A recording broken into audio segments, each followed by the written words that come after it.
Hey Scorpio, this is Perrymore Tarot's weekend reading from December 30th through January 1st, 2023. This is for Scorpio. Last shuffle coming up for Scorpio. Alright, Scorpio, let's see what we've got. Friends and colleagues, and we have the vast universe. This is, this is all about your people around you. A lot of things you may, throughout the weekend, the new year, bringing in the new year, and your year that's passed. Spirit wants you to realize that you have things, certain components when it comes to your friends and your job. Maybe if you are working, or your colleagues of some sort. Like say you have your own business and it's just people you all kind of are doing the same thing or work in the similar field, and you're able to like work hobnob together or something. You They want you to realize that they were brought to your life for a reason, right? Or they may feel that way about you. Like there was a reason you guys met, right? But whenever the vast universe is here, that is a flow. That they happen to be. I can't make this up. The Wheel of Fortune, but they happen to be at the right place at the right time, same as you, or vice versa. And it was meant to be, right? And it was more so because you guys may have a resonance together, like you both you're following your own path for once, and you're working really hard to turn things around for yourselves. You may be doing the same thing. It's like birds of a feather. Spirit wants you to understand you have something really, really important in common. Now, the Wheel of Fortune with the Eight of Pentacles and the friends and colleagues, and let's see what else we've got here. Ten of Pentacles and the Eight of Wands. This is a very important thing here. Friends and colleagues. Okay, Wheel of Fortune, Eight of Pentacles, Ten of Pentacles, Eight of Wands. Right? This is like you guys were meant to meet, but not only that, you guys changed each other's lives for the better. Or maybe some friends in your space. Things may have changed rather quickly in your friend space. Now, you may have branched off away from your friends.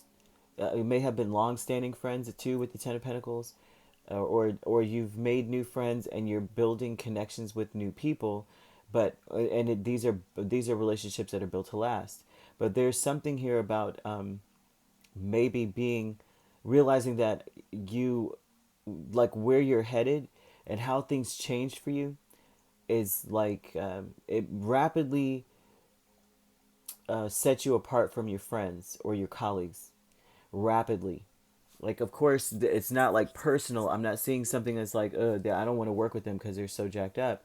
It's like it was like when you're on your path, sometimes things don't resonate with you, and it has nothing to do with them doing anything or you doing anything. It's like some things you do, you have to do alone. Some pathways that you're taking, you have to take alone. You have to travel by yourself, and so this is that. And it also could be that your friends as well. You may be like, I wonder what happened to my friends.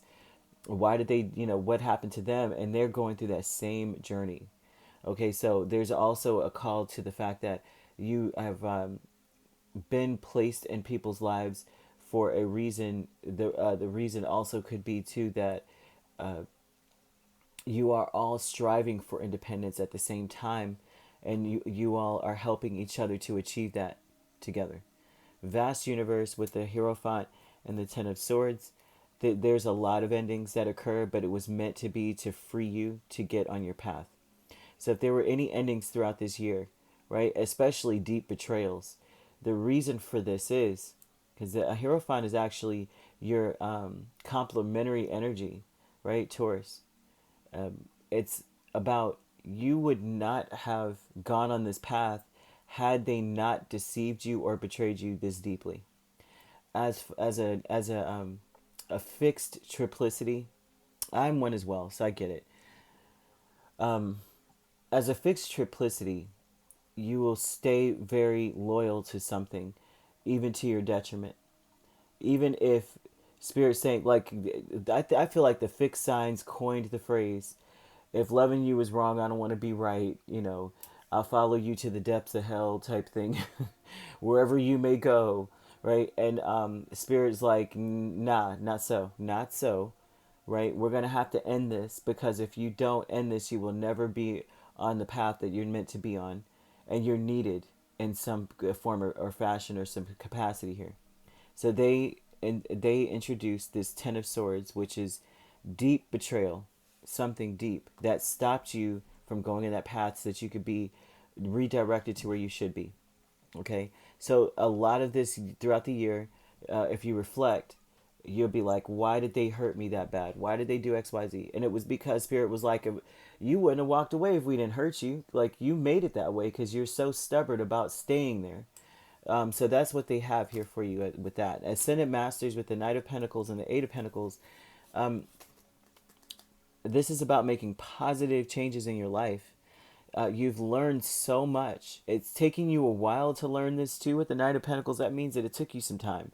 But it took you I mean, the time that it took, it was like you did things step by step. You went fully through the motions, fully through it. This may have been excruciating because the Ten of Swords is here with the vast universe. Like, this was excruciating. You may have actually gone through every phase of grief or every phase of whatever, sadness, or every phase of whatever, especially if you're working on something, or building a career, or you're studying. You went through each step like slowly to be able to grasp it. There's an energy of mastering something. Okay, so this means that you have mastered something to the point where it has, you have made some really amazing positive changes in your life here. Now we have victim mentality with the Tower and the Fool. I think, and this is also with these people, okay? I will say this with these people. They've taught you a valuable lesson as well, your friends and colleagues, okay? So that's also one thing too. Taking your time, going through the motions, to change things for yourself and quickly is the lesson. But that's something also that you may be, your friends may have learned from you, or you may have learned from your friends. Just hanging around them or certain colleagues, you realize, man, if they could change their life, if they could do X, Y, Z, if even if it took them a long time, they still made it. Like, someone may be telling you that story or something. I'm now 50 years old getting my master's degree, or 60 and something, and they're now getting their independence. I left my spouse of so many years, and now I'm just now starting to get my life together. I had to sleep in my car. I had to do X, Y, Z. And that is an inspiration. But not only that, it's taught you a great, valuable lesson. You realize that, so no matter how long it takes, you're going to master something and make a change in your life. Okay, so that's also there. So like I said, the victim mentality with the Tower and the Fool. Like I said, these may be people like, they've gone through something with the Tower. The Fool would also say, that they took a risk anyway. Like, everything fell apart, they had nothing. When the Fool's here, the Fool, look at the holes in the clothing, no shoes. The Fool just grabbed a stick and said, "I'm out of here. I don't care what happens. I don't, whatever it is, I'll figure out a way to start a fire." He took nothing with him. Okay, nothing at all. So this looks like with the Tower, something may have fallen apart to the point where these people had nothing. Even you, things may have fallen apart for you this year where you were left destitute, all right? Or there was an incidence of something like that that influenced your year. And so you have this victim mentality with it. And that looks like, I can't believe this has happened to me. How am I going to ever bounce back? But it looks like this is the energy of people around you that you have surrounded yourself with, your friends, or people that you may be working with now, or you were working with, or something. They may have gone through this and they have bounced back. They've worked their butt off. This is inspirational for you. I think that this spirit is wanting you to pay attention to this. This is like rags to riches energy. This is, I don't know if you've ever seen this movie before, but this is like a Lifetime movie, what, Homeless to Harvard. You have this inside of you, that you are someone who is like, you're going to bounce back in such a big, beautiful way. I don't think anyone can actually predict how far you'll go, and I don't even think you can. So Spirit wants you to know that things are going to change in such a beautiful way, that the tables will turn. As much as you may be seeing the people around you blow up and do so well, that is your turn's coming up next, is what Spirit's saying to you. All those things that you're seeing and going, man, one day I'm gonna be here. They're saying, no joke. No joke, for real though. Like, keep saying it. It's the truth. You could be dealing with a Taurus, a Libra, another Scorpio, an Aries, and then you have Capricorn or Virgo. Did I say Virgo? Or Capricorn or Virgo. So either way, you could be dealing with a Virgo Libra cusp. Um, yeah, that looks about right. So that's what we've got here, okay? All right. I'm just looking to be like, is that all that there is? But if you're not dealing with those signs could be in your chart. So that's what we've got. All right, if you'd like to book a personal reading with me, my links are on my page. Peace, love, and light. Take care.